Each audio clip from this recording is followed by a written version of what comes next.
请我哋全國同胞。所以日本咁樣總係侵略，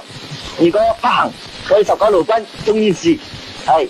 犧牲晒，亦係請我哋全國同胞嚟聯合一致嚟抵抗。这是一段距离现在已经92年的真实影像。片中穿军装的这个男子啊，讲的话不多，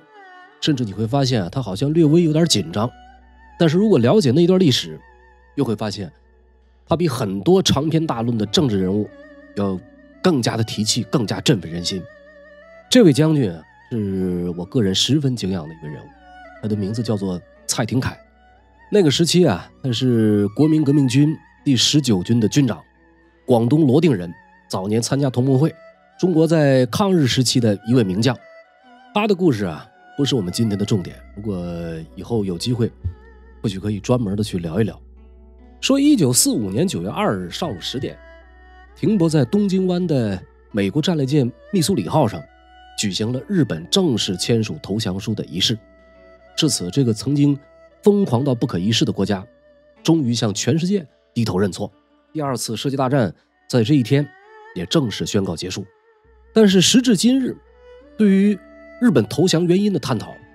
国内外众说纷纭，莫衷一是。有些人在直觉上将这一问题与原子弹联系起来，认为是美国人在日本广岛长崎投下的那2颗原子弹是日本投降的决定因素。还有一些人呢，认为是苏联出兵东北，打消了日本人最后一点负隅顽抗的念头。而大多数的中国人啊，则认为是中国人民不屈不挠的14年抗战消灭了日军的有生力量，耗尽了日本的军需物资，最终迫使日本无条件投降。事实上，日本投降并不全是某一方的单一原因造成的，而是诸多因素和矛盾的总爆发。这其中既有军事失利、经济崩溃、外交失败和政治终结等现实因素，也有日本方面为保留天皇制度放弃抵抗的理性思考。老实讲啊，二战的这个话题很难不带有个人情绪，但是还是要呼吁一下，请大家尽可能的把仇恨放在过去，理性客观的看待历史。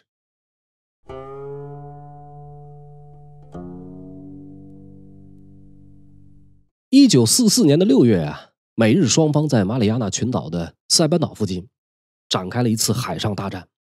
这是人类历史上迄今为止最大规模的一次航母对决。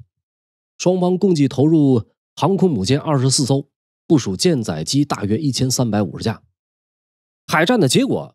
是日军损失了3艘航空母舰、2艘油轮、600多架飞机，绝大多数航空人员阵亡。日本海军主力第1机动舰队的空中武力遭受重创，从此呢，丧失了在西太平洋的制海权。而美国方面呢，则是仅仅付出了71人阵亡，损失123架飞机、4艘军舰，轻伤这样一个相对极小的代价。这场战役被称为菲律宾海战，又被叫做马里亚纳海战。马里亚纳海战是一场决定性的大海战，美军在之后2个月逐步将马里亚纳群岛攻占，日本的航母舰队自此彻底丧失了和美军抗衡的能力。与此同时啊，美军已经具备将 B-29 轰炸机派往日本本土实施轰炸的实力，这个咱们在后面还会详细讲到。咱们单说一下呀，6月19号的上午，日军先后派出了4波326架舰载机，准备对美国的15艘航母进行致命打击。美军发现了敌军战机踪迹之后，在10分钟之内迅速出动240架飞机，这个舰载机快速反应记录至今没被打破。美国在当时的太平洋战场主要投入的有 F-6F 地狱猫战斗机以及 F-4U 海盗式战斗机。日军空战的主力呢是零式战斗机。日本的零式战斗机在太平洋战争初期可以说所向披靡，但是在这个时候，无论战机的自身性能还是飞行员的综合素质，都已经被美军拉得老远。除了空战实力远超日本，美军当时在防空方面还装备了一种新型的防空炮弹——近炸引信炮弹。这种技术在现在早已经不新鲜，但是在1940年代属实是高新科技杀伤武器。我们简单一点来理解它这个炮弹的弹体是天线，炮弹里边呢安装了无线电发射器，通电以后可以向外发射无线电。炮弹在接近反射物体以后，部分无线电波被反射，随着这个反射电波强度到达一定限度，炮弹就会被引爆。这种新型武器把传统防空炮弹效率提高了好几倍。就这样呢，日军的战斗机因为技术欠佳，性能落后，地面上呢又被对方的炮火有效打击。这场空战啊，很快演变成空中大屠杀。日本的战斗机接连不断的被击落，根本没有办法靠近对方的航母。当天有一位美军飞行员啊，激动又兴奋地说，这好像过去的射火机大赛。后来美军呢就根据这哥们儿这句话，把发生在1944年6月19号这场空战命名为马里亚纳射火机大赛。马里亚纳海战4个月以后，在菲律宾的莱特湾，美国和澳大利亚对战日本，盟军投入军舰总吨位达到133万吨，日本海军达到73万吨。单以战舰总吨位来看，这个莱特湾海战已经称得上是人类历史上最大规模的海战。双方共计出动航空母舰21艘，其余战舰200艘，各式战斗机接近2000架，战斗人员超过20万人。整个战斗过程持续了6天之久，结果是明显居于劣势的日本海军再次战败。单是巡洋舰以上啊，有13艘重型军舰被击沉，日本在菲律宾一带的航空力量被消灭殆尽。从此日本海军在整个太平洋战争中不再具备战略力量。莱特湾海战为后来盟军成功攻下菲律宾群岛、冲绳岛等地打下了基础。这里的冲绳岛战役是二战中的太平洋战场伤亡人数最多的一次战役，日军方面共有超过10万人战死或被俘虏，盟军的伤亡人数也超过了8万。冲绳战役结束几个星期以后，美军决定把他们的秘密武器派上用场。这个秘密武器呢，就是后来轰炸了广岛和长崎的那2颗原子弹。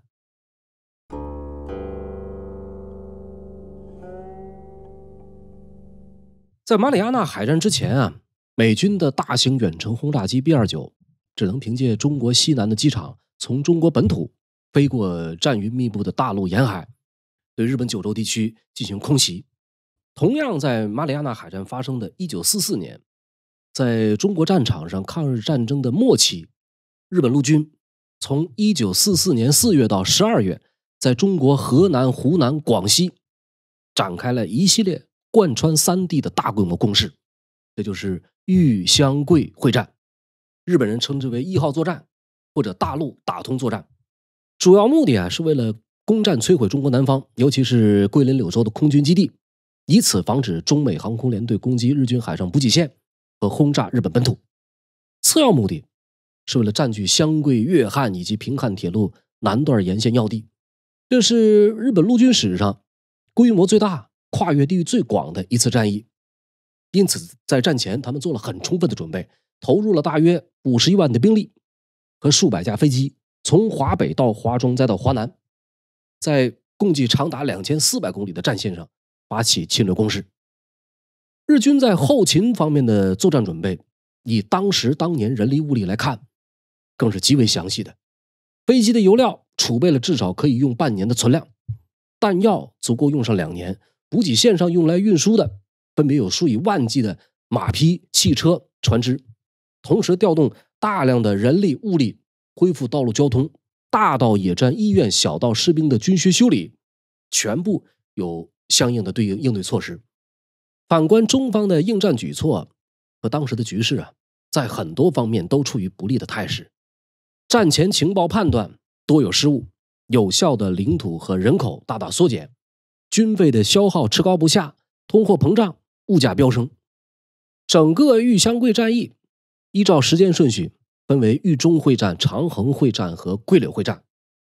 1944年4月18日，在华北方面军司令官冈村宁次的指挥下，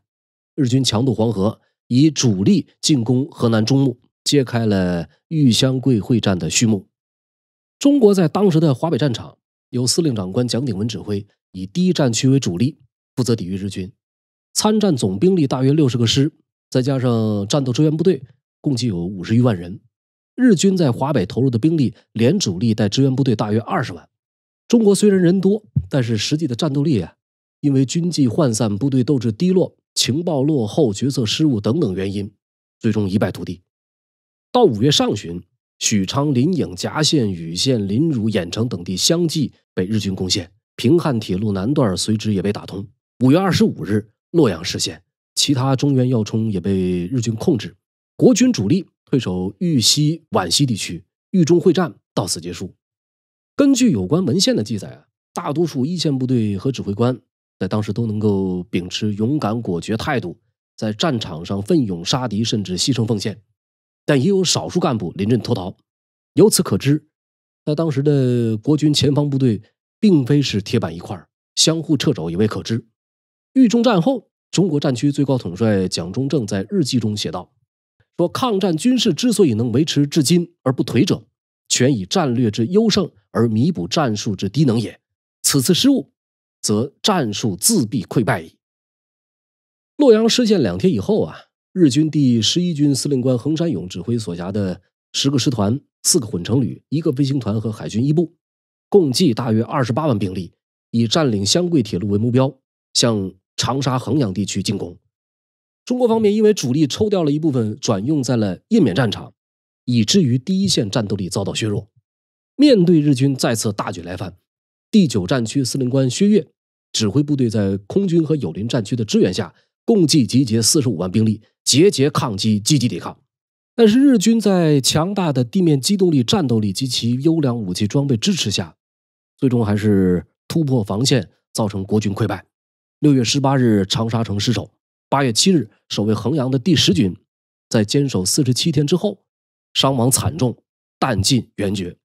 军长方先觉、参谋长孙明玉等人联名发出电文，说敌人今晨由北城突入之后，即在城内展开巷战，我官兵伤亡殆尽，再已无兵可资堵击，是以一死报国，免尽军人天职。此电恐系最后一电，来生再见。8月8日凌晨，日军逼近第10军指挥所，方先觉绝望之际，准备举枪自尽，被身旁副官强行夺下，枪响，子弹虚出。最后在日军有条件投降的劝诱下，接受投降并解除武装，衡阳自此沦陷。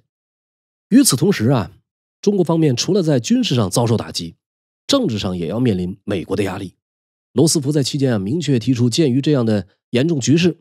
中国应该将国军和美军部队指挥权交由当时的中国战区参谋长史迪威来掌握。随着在湖南取得战果，为了达到1号作战的目的，日军紧接着又开始了对桂林、柳州地区发起攻击。这年的11月11日啊，防守桂林的中国军队撤退，桂林陷落。同一天，坚守柳州的第26军伤亡过半，奉命撤离，柳州失守。日军控制了黔桂铁路沿线各重要地区，摧毁了控制区内的空军基地，并打通了通往法属中南半岛的联络线，达成了其战略目标。综合来看啊，战略物资对当时的日本而言是极为重要的。在海上、空中战力受损、无力维护的情况下，打通中国大陆交通线成了日军的必要选择，也是他们在当时维持作战的方法。按照其初期制定的作战计划，整体而言几乎全部达成，但是由于战线太长、兵力不足等等问题，在豫湘桂会战中再次暴露。虽然也能有效的打击中国军队，但是他们无法做到在有效占领领土之后还能进退自如。日军的自身伤亡也极其惨重，达成了占据交通要地的作战企图，却没办法保障交通线的畅通无阻，处处防备，却又处处薄弱。桂林、柳州一带的机场虽然被摧毁，然而随着日军在太平洋战场节节败退，美军占领了马里亚纳群岛， B-29轰炸机已经可以对日本本土实施打击。所以一场豫湘桂会战，单从中国战区来看，日军几乎取得了全面胜利。可是大量兵力物资的消耗，从日本的全局视角来看，更像是临死前的奋力一搏，搬起石头砸了自己的脚。随后呢，泥足深陷，无法自拔。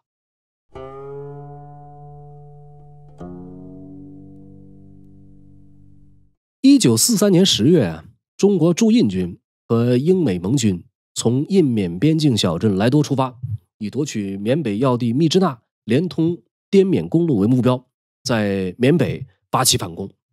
中国驻印军主要有2个师组成，一个呢是孙立人将军的新38师，一个是廖耀湘将军的新22师。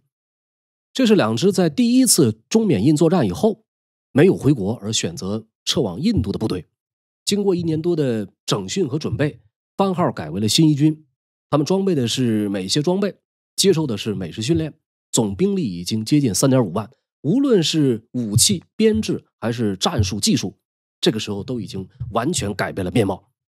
反攻正式开始以后他们首先面对的是由田中新一指挥的日军第18师团，这是一支素来凶名在外的王牌部队，参加过进攻上海和南京，后来又分别在广州、南宁作战。1940年在南洋专门进行丛林作战特别训练，随后呢分别在越南、泰国、马来西亚作战，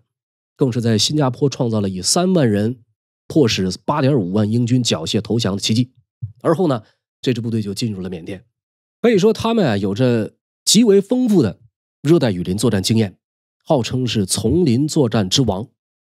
10月24日，新38师第112团进入了一个叫做胡康河谷的地区，胡康河谷战役正式打响。胡康河谷这个地方位置在缅甸最北部，缅语是魔鬼居住的地方，山高林密，河流纵横。缅甸当地人称呼这一片数百里的无人区为野人山。在之前远征军败退的时候，就是在这里损失惨重，尸横遍野。112团在进入胡康河谷以后，原本以为只是小股日军，结果研判失误，遭到整整一个连队的日军的重重包围。112团在这之后依靠美军空投补给物资，在山里边砍芭蕉树藤取水，愣是和日军第18师团55联队对峙了1个多月的时间。日军伤亡近1000人，但是始终没法攻克对方的阵地。孙立人在接到112团的报告，和同盟国中国战区参谋长史迪威一同乘坐飞机前往战场上空观察以后，经史迪威认可同意，孙立人率领主力急行军20多天，赶到胡康河谷增援。经过6天激战，新38师全部攻占位于榆邦的日军阵地，击毙大佐以下1000余人。随后的1944年2月1日，孙立人所部攻克太白家，1个月以后又和廖耀湘2路夹击攻克孟关，和美军麦瑞尔突击队联手攻占瓦鲁班。日军第18师团在这个时候已经死伤过半，最后不得已狼狈逃出了胡康河谷。1944年3月中旬，中国本土豫湘桂会战前夕，中国驻印军乘胜进攻孟拱河谷，3个月以后攻克了孟拱。田中新一率领日军第18师团1500多残兵仓皇南逃。8月3日，中美联军攻克了密支那。日军第18师团这一支王牌部队在这个时候遭遇了中国驻印军给予的毁灭性打击，被歼灭人数高达2万以上。反攻缅北的第一期战斗至此结束。中国驻印军在这之后从1个军扩编成了2个军，由孙立人担任新1军中将军长，廖耀湘担任新6军军长。随后从密支那、孟拱分头出发，向日军发起第2期缅北反攻。驻印军在缅北发力不久，国内滇西重新组建的远征军着手强渡怒江，经过3个月的血战，克服了腾冲，又3个月轮番进攻，终于攻克了松山，全歼守敌。随后远征军和驻印军会师，势如破竹，一路挺进。到1945年3月，中国远征军攻克了乔梅，和英军胜利会师。随后驻印军、远征军凯旋回国，滇缅大反攻取得了全面胜利。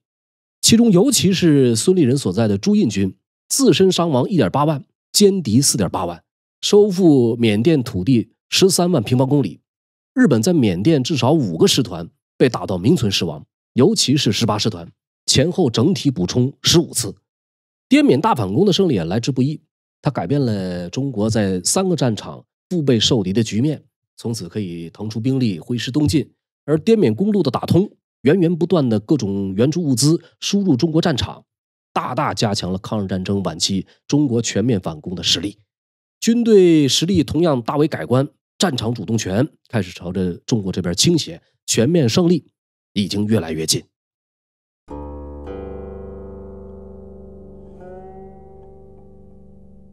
前面我们重点聊了日本在几个主要战场的失利，这个小节呢，我们来聊一聊日本在经济方面的崩溃。首先，日本自身的资源，尤其是战略资源的不足，是不争的事实。因此，我们也可以看到，日本在侵略战争中带有明显的抢夺他国原材料和资源的意图，比如铁矿石、石油和橡胶的进口比例都在80%以上。其次啊，二战时期日本的产业结构是失衡的。开战前，日本是农业为主，轻工业次之。侵略战争的需要，使日本不可避免的逐步发展成为了一个以重工业为主的国家。但是这种竭泽而渔的发展模式，严重破坏了日本国民经济的协调发展，对于日本脆弱的经济带来了结构性的失衡。比如啊，根据日本经济学家中村龙英在《昭和史》中的记载，为了维持战争，日本军工产业的巨量需求给日本轻工业带来了几乎毁灭性打击。在战前，日本的纤维产业曾一度独占鳌头，是日本出口创汇的主要产业。但是在战时呢，纤维产业不但受到极大压制，甚至在1944年3月，为了战争中的钢铁需要，日本全国100万吨纤维生产设备中，大约有70万吨被扔进了炼钢炉。就这样呢，日本在战前引以为傲的具有世界高竞争水平的纤维产业，就在法西斯侵略战争中瓦解了。还有啊，随着中日战争的长期化，尤其是太平洋战争爆发以后，战争进一步扩大，日本的压力也骤然增大，庞大的军费几乎成为日本无法承担的重负。为此呢，日本政府进行了财政方面的统治政策。一方面，日本国债的发行量急速增加，占政府财政支出的比例从1937年的不到20%到1944年的将近50%。国债消化困难与日俱增，只能增发越来越多的货币，由此也就带来了巨大的通货膨胀。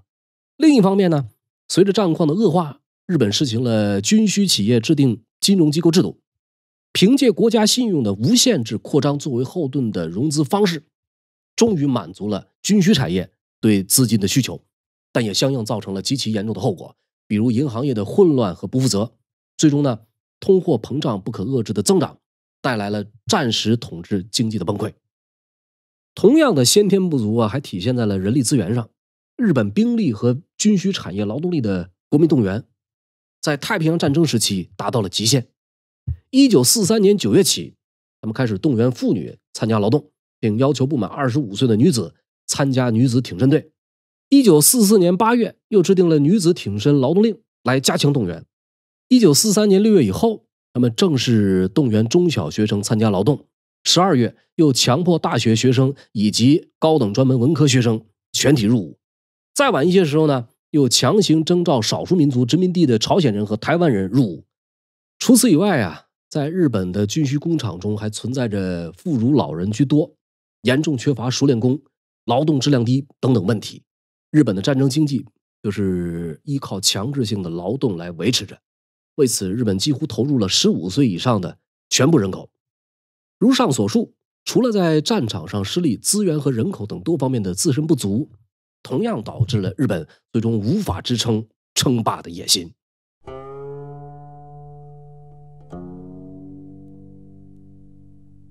盟军对日本本土的轰炸呀，最初发生在1942年4月，美军用大黄蜂号航空母舰把16架 B-25 轰炸机运抵足以打击日本的海域，随后呢，对东京和横滨等等城市予以打击。日本的防空部队猝不及防，这16架轰炸机呢，随后撤往中国和苏联。从1943年开始，美军持续对日本东北方向的千岛群岛实施轰炸打击，尽管造成破坏较小，但日本呢不得不分派一部分兵力驻守，以此防范美军从北方入侵。1943年的下半年，美军开始计划将 B-29 超级堡垒轰炸机投入战场。飞机从孟加拉起飞，到四川成都加油，随后呢，飞往日本上空投放炸弹。这之后累计9次空袭日本，但是整体收效不大。1944年中期以后，太平洋战场上马里亚纳群岛海战的胜利，让美军开始着手在各个岛屿先后修建了6个机场，可以容纳成百上千的 B-29。而且相比中国机场呢，这里距离日本更近，对日本的打击面要更广，足以发动更加密集的空袭。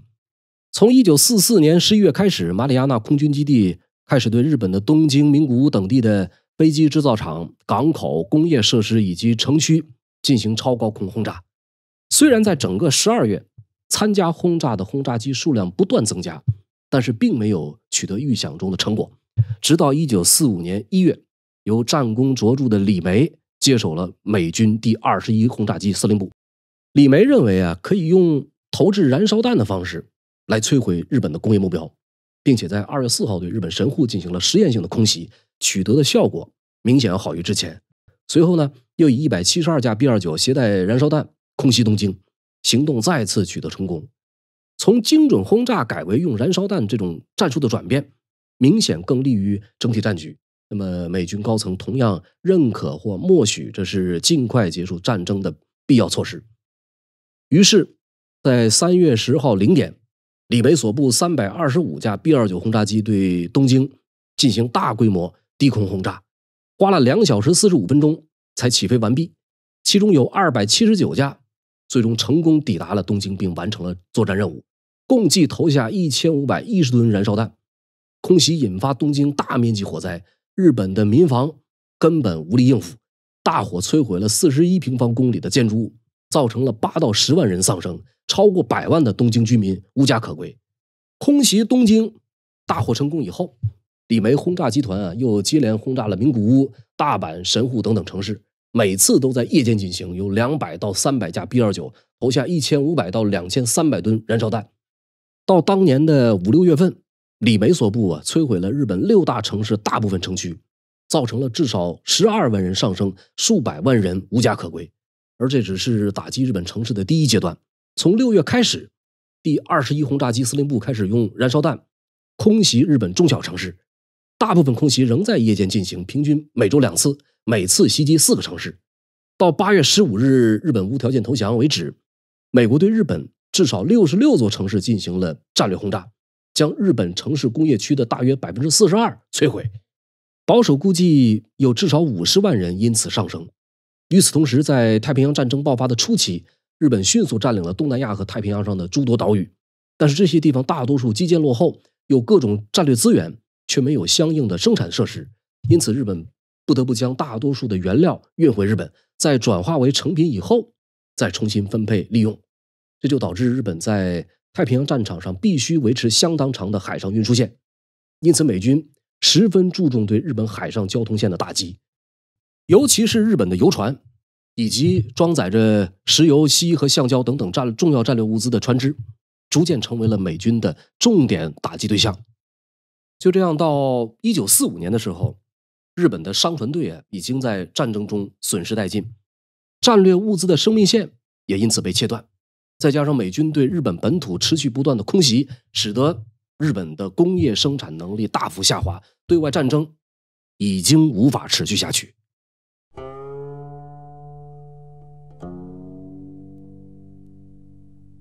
1945年7月16日到8月2日期间，同盟国的主要国家领导人汇聚一堂，召开了波茨坦会议。7月26日，由美、中、英3国首脑联合发表波茨坦公告。公告的主要内容是声明同盟国在战胜德国以后，一起致力于战胜日本，以及履行开罗宣言在战后对日本的处理方式的决定。声明的最后一条条款中这样写道：我们呼吁日本政府立即宣布日军所有武装力量愿意无条件投降，并在下达这项决定后以行动的方式表达诚意，并提供适当的各种保证。而如果拒绝这项要求的话，日本所选择的便是迅速且彻底毁灭。事实上，日本早在几周前就已经为寻求结束战争，通过第三方外交渠道进行试探。7月12日，美国截获了日本外务大臣东乡茂德发给驻苏联大使佐藤尚武的电报，说鉴于国内外形势紧迫，我们正秘密考虑结束战争，而确保裕仁天皇是日本向盟军投降的关键性条件。值得注意的是呢，在波茨坦公告中没有提及任何有关日本天皇的条文，这让日方难以确定未来的走向。因此在得知公告以后，日本首相铃木贯太郎公开表示，这份公告不过是开罗宣言的翻版，日本政府认为并无任何重要价值，我们唯有在沉默中杀死他，不会多做任何事，但也督促各位奋战到底，为战争带来胜利。日语中的默杀，这个字面含义是沉默的杀死，也可以翻译成忽略、藐视处理。这种模棱两可的话术呢，实际上是日本政府对回应留有余地。但是最后一句则让同盟国集团认为日本已经彻底否定波茨坦公告。转眼到了1945年8月6号，在这一天呢，广岛的时钟都停止在了8点16分。美军艾诺拉盖1号 B-29 轰炸机向日本广岛市投下了一颗代号小男孩的原子弹。随后的故事大家都知道了，广岛 69% 的建筑物遭到摧毁，至少14万人因此丧生。1945年8月9号，第二颗代号为胖子的原子弹被投向了长崎，估计有4万到7万5千人在爆炸中当场死亡。原子弹彻底摧毁了半径1英里以内的地区。比较传统的观念啊，认为正是这2颗原子弹的出现，迫使日本无条件投降。然而近些年来，以美籍日裔的长谷川义为代表的一些历史学家提出了另一个观点：苏联对日宣战是日本投降更加重要的原因。苏日双方的关系，首先要谈到1941年签订的苏日中立条约。尽管彼此敌对，但是这个条约让双方暂时保持和平。苏联可以专心对付德国人，日本则可以一路向南扩张。然而到了1945年，这种微妙格局逐渐出现变化。雅尔塔会议中，斯大林明确表示，德国投降2-3个月以后，苏联就会加入盟军对日作战。就在8月9日长崎原爆同一天的凌晨，160万苏联红军出兵中国东北，对日本正式宣战。20天以后抵达奉天、长春和齐齐哈尔。与此同时，他们开始袭击日本海岸附近的岛屿。长谷川义的观点是说，战争时期的日本人对轰炸机轰炸已经习以为常，原子弹对战略影响微乎其微，对民众而言只是规模更大的空袭。日本关东军从1944年下半年开始就持续把部队装备弹药转移回日本本土，执行防卫任务。留在东北的军队只是虚有其表。同时日本从1945年7月开始一直寄希望于苏联，希望苏联能居中协调，帮忙促成日本和同盟国和平收场。但是苏联突然变了脸，计划破灭，日本最终只好接受波茨坦公告，选择了所谓的无条件投降。长管川义的观点为我们提供了一条不同于以往的思路。关于日本投降，还有没有其他说法呢？我们看，至少当时的美军高层几乎是清一色的并不认可原子弹和苏联出兵。麦克阿瑟就曾公开表示，投弹前没人征询过他的意见，他认为原子弹并没有军事正当性，也完全没有必要。如果美国早一点同意保留天皇制度，二战在投弹前就已经结束了，因为裕仁天皇早就已经决定投降。我们前面提到的负责空袭日本的李梅将军也曾表示，投原子弹和战争提前结束没有什么关系，投弹前2周二战就结束了，苏联参战完全是多余的。同样的，近现代的许多历史学家也纷纷指出，说1944年日本就已经通过外交渠道期望有尊严的投降，唯一障碍是日本希望保留天皇，无奈美国政府呢坚持要废除天皇，战争因此被拖延。如果美国早一点妥协，日本在1945年春天就会投降，二战会提前结束，不需要动用原子弹，也用不着苏联出兵。无论怎样在1945年的8月，日本在越发严峻的形势逼迫下，最高战争指挥会议的成员们虽然一致认为维护国体、保全日本天皇制度是必然的条件，但是军方代表仍然主张，除此以外必须附加3点：由日本自行处理战犯，由日本自主撤军和解除武装，避免同盟国军队占领日本本土。外相东乡茂德则明确表示反对，认为这些不切实际的条件势必导致谈判的失败，进而招致更多的原子弹打击和盟军登陆，使得日本将在更为不利的条件下结束这场战争。首相铃木贯太郎和海相米光内政表示支持东乡。最后呢，在8月10日凌晨2点，铃木主动要求由裕仁天皇来决定之后的做法。裕仁呢，首先表示军部所主张的附加条件是不切实际的幻想，而后又表示战争继续进行下去将会导致日本生灵涂炭，他实在不忍心见到这一幕，最后呢，则表示为国家前途计，不得不向盟军投降。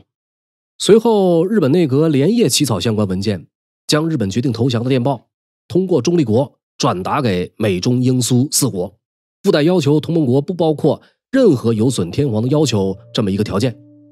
8月12日，同盟国回应表示同意日本接受波茨坦公告的行为。对于天皇地位归属问题，在回应公告中提到，日本政府的最终形式将由日本民众自由表达的意愿来确定。对于同盟国的这个决定日本军方仍有所不满，甚至部分激进人士谋划采取政变行动，让战争继续进行下去。日本主和派唯恐军部发动政变，决定再次通过天皇召开御前会议，以彻底结束日本的战争问题。8月14日，日本天皇在御前会议上发言，表示关于日本的国体问题，他认为美国抱有相当的好意，而战争的继续进行，日本将会变成一片焦土，万民遭受巨大的苦难，向盟军投降则还可以留下一点日本复兴的种子。就这样，日本投降的决策就在日本天皇2次圣断之下决定了。当天23时，日本外务省通过瑞士转递给同盟国日本政府宣布接受投降照会的讣文。在1945年8月15日的正午12点，裕仁天皇透过录音发表终战诏书，日本民众在茫然无措中迎来了日本投降的结局，战争终于结束了。读历史知善恶，这里是烽火照东南，感谢您收看收听我的节目。如果喜欢，欢迎订阅我的频道。本期节目到此结束，我们下一期不见不散。